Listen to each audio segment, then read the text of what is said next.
নমস্কাৰ, মই অনু। আজি মই আপোনালোকৰ কাৰণে এটা সুন্দৰ ৰেচিপি লৈ আহিছোঁ। এইটো হৈছে গাখীৰৰ ভাপৰ পিঠা। আপোনালোকে যদি মোৰ চেনেলটো ছাবস্ক্ৰাইব কৰি লোৱা নাই, প্লিজ ছাবস্ক্ৰাইব কৰি ল'ব। আহকচোন ৰেচিপিটোৰ মাজলৈ যাওঁ। এয়া সামগ্ৰীখিনি লৈ লৈছোঁ। এয়া চেনি লৈছোঁ মই চাহ চামুচেৰে 3 চামুচ, গাখীৰ লৈ লৈছোঁ আধা গিলাচ আৰু চাউলৰ গুড়ি এইখিনি লৈ লৈছোঁ। ইলাচি লৈ লৈছোঁ 3টা, ভাঙি লৈছোঁ ইলাচিকেইটা। এতিয়া মই এটা চচপেনত গাখীৰ আৰু ইলাচি পগাই ল'ম। এয়া গাখীৰ দি দিছোঁ, ইলাচিকেইটা দি দিলোঁ। 2-3 মিনিট এনেদৰে লৰাই থাকিব লাগিব যাতে ইলাচিৰ ফ্লেভাৰটো ওলাই যায়।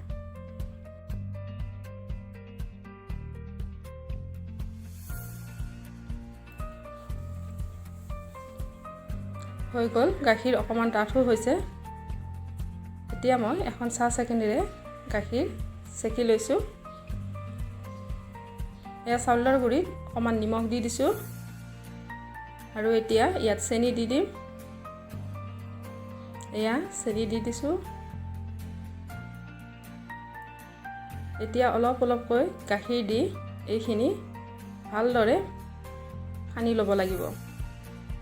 এনেকৈ নিমখ আৰু চেনিৰে আগতে সানি লৈছোঁ। এতিয়া ইয়াত আপোনালোকে দেখিছে অলপ অলপ গাখীৰ দি সানি ল'ব লাগিব, নহ'লে গাখীৰ বেছি হৈ গ'লে বহুত ঢিলা হৈ যাব।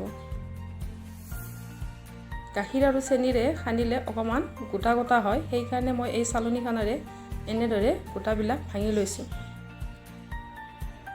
চাওকচোন, এইখন চালনীৰেও ধুনীয়াকৈ চালি ল'ব পাৰি। এয়া খুব ধুনীয়াকৈ গোটাবিলাক ভাঙি গৈছে।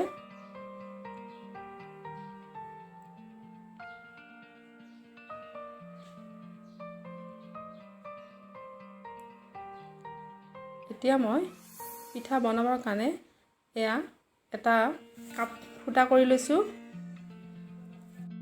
আপোনালোকৰ কাপ নাথাকিলে এই পিপাটোতো বনাব পাৰি।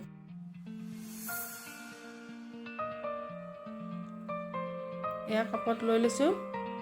আগতে মই প্ৰেছাৰ কুকাৰত অকণমান পানী দি প্ৰেছাৰ কুকাৰটো গেছত বহাই থৈ দিছোঁ। পানীটো গৰম হোৱাৰ কাৰণে ইয়াৰ হুইচেলটো ওলাই দিছোঁ। এতিয়া ইয়াতে দি দিলোঁ। 2-3 মিনিটতে হৈ যায়। এয়া হৈ গ'ল ভাপৰ পিঠা। একদম ইজি, স্বাস্থ্যসন্মত হয় আৰু একদম পাৰফেক্ট ব্ৰেকফাষ্ট ৰেচিপি। যদি আপোনালোকৰ মোৰ ভিডিঅ'টো ভাল লাগিলে ছাবস্ক্ৰাইব কৰিব আৰু লাইক এটা কৰি যাব। Thank U.